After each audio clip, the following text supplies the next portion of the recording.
Welcome to Slumbering Saga, where the past unfolds in gentle, captivating stories to help you relax and drift into sleep. Tonight, we journey to the endless grasslands of medieval Mongolia, a place where the wind never rests and the sky stretches forever. Here, we'll discover what it was really like to be a horseman in the army of Genghis Khan. While history often paints these warriors as unstoppable, their daily lives were filled with hardship, discomfort, and sacrifice. So, settle in, close your eyes, and let's ride together into the heart of the Mongol Empire, where glory was hard-won and comfort was rare. Chapter 1. The Harsh Reality of the Steppe. Imagine waking before the first hint of dawn, the world outside your gur, a round, felt-covered tent, still shrouded in darkness. The air is so cold that your breath forms little clouds, and the only warmth comes from the sheepskin blanket wrapped tightly around you. The ground beneath you is hard and uneven, and you can feel the chill of the earth through the thin mat. There is no pillow, just a rolled-up piece of clothing, or your own arm to rest your head on. The Mongolian steppe is a land of extremes. In winter, temperatures can plunge far below freezing, and the wind slices through even the thickest clothing. Your deal, a long belted robe, is made of heavy wool, but it's never quite enough. You might have a fur hat or mittens, but your fingers and toes still ache with cold. In summer, the sun rises early and bakes the land, turning the grass to brittle yellow and the air to shimmering heat.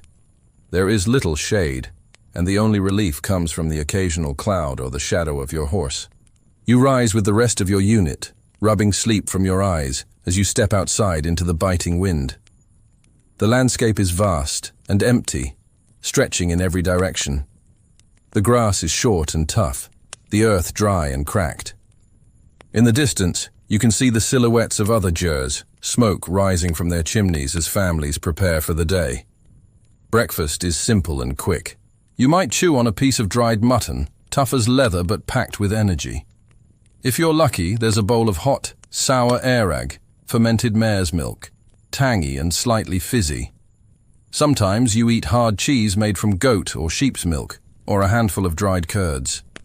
There are no fresh fruits or vegetables and little variety. The food is meant to sustain, not to delight. Water is precious. The steppe is dotted with rivers and lakes, but they are often far apart, and the water can be muddy or brackish.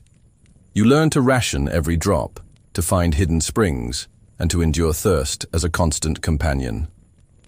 Sometimes, when water is scarce, you might have to drink the blood of your horse, a small cut in the neck, a few mouthfuls to keep you going, and then you bind the wound and ride on. It's a practice born of necessity, not cruelty, and both you and your horse learn to accept it.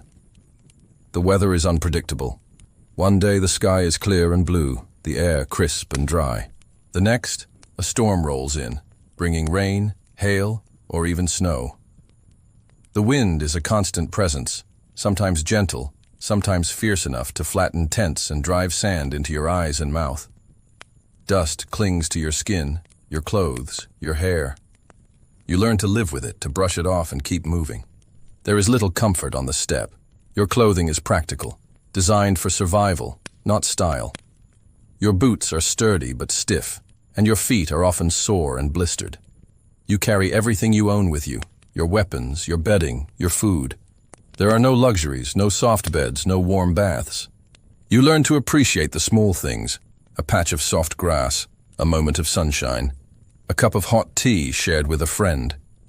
This is your world, a world of endless sky and endless struggle, where every day is a test of endurance. Chapter 2. Endless training and discipline. From the moment you could walk, you were taught to ride. Mongol children learned to sit a horse before they could run, and by the time you joined the army, you were already an expert rider. But the training never stopped.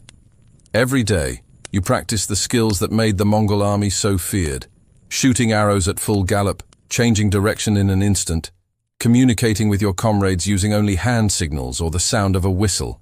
Your bow is your constant companion, a powerful composite weapon made from wood, horn, and sinew. It takes strength and skill to use. and you spend hours each day honing your aim, your draw, your release. You learn to shoot in any direction, even backwards, without breaking stride. Your quiver is always full, your arrows carefully maintained. Discipline is absolute. Genghis Khan's laws, known as the yasa, are strict and unforgiving. If you fall asleep on watch, you risk execution. If you lose your weapon or your horse, you face severe punishment. Orders are to be obeyed without question, and loyalty to your commander and your brothers in arms is everything. The army is organized with precision. 10 men form an arban, 10 arbans make a jagan, and so on, up to the great tumen of 10,000. Each unit is responsible for its own, and if one man fails, all may suffer. This creates a bond of trust, but also a constant pressure to perform, to never let your comrades down. There is little room for individuality. Your life is dictated by the needs of the army: when to eat, when to sleep, when to march, when to fight. Personal desires are set aside for the greater good. The sense of purpose is strong, but so is the weight of expectation. Chapter 3. The Grim March of War. When the army moves, it moves like a living thing, swift, silent, unstoppable. You ride for days at a time, covering vast distances with incredible speed. Each horseman has several mounts, switching from one to another to keep them fresh. Even so, the journey is exhausting. You sleep in the saddle, your body swaying with the rhythm of your horse's gait. Meals are eaten on the move: dried meat, a handful of curds, a gulp of water or arag. The Mongol army is a marvel of organization. Supply trains follow the main force, carrying food, weapons, and spare horses. Scouts ride ahead, mapping the terrain, watching for enemies.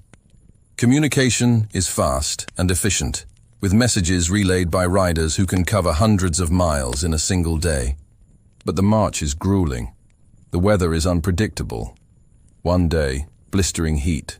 The next, a sudden storm. Mud, dust, and insects are constant annoyances. Your body aches from long hours in the saddle, your muscles stiff and sore. Blisters form on your hands and feet, and there is little time to rest or recover. When battle comes, it is swift and brutal. The Mongols are masters of tactics, feigned retreats, sudden ambushes, encirclements. You might be ordered to charge headlong into enemy lines, or to rain arrows from a distance, or to set fire to a city's gates. The noise is deafening. Shouts, screams, the clash of steel, the thunder of hooves. Victory is often total, but it comes at a cost. The aftermath of battle is grim. Wounded comrades, the stench of death, the cries of the defeated.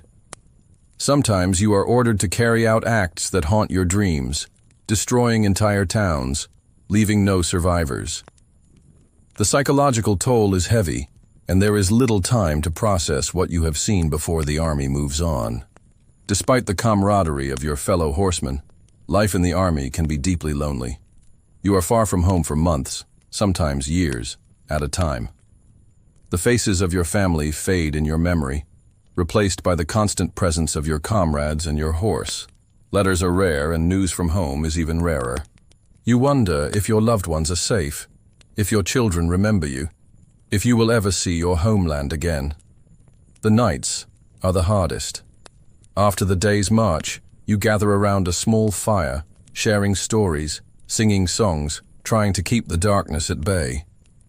But when the fire dies down and the cold sets in, you are left alone with your thoughts. The vastness of the steppe can make you feel very small, and the weight of your responsibilities is heavy. Death is a constant companion, not just in battle, but from disease, accidents, or the unforgiving elements. A simple injury can become fatal without proper care. Food shortages, contaminated water, and harsh weather claim as many lives as the enemy's sword, yet you endure. The sense of purpose, the pride in serving under the great Khan, and the bond with your fellow horsemen keep you going. You find moments of joy, a shared joke, a song, the birth of a foal, the beauty of a sunrise over the endless grasslands. Conclusion. So, while the world remembers the Mongol horsemen as fierce warriors and conquerors, their daily lives were filled with hardship, discomfort, and sacrifice. The glory of conquest was hard-won, paid for with endless toil, danger, and loss. As you drift off to sleep tonight, imagine the sound of hooves on the steppe, the wind in your hair, and the quiet strength of those who rode into history. Their courage and endurance shaped the world, even as they endured a life that, in many ways, truly sucked. Thank you for joining Slumbering Saga.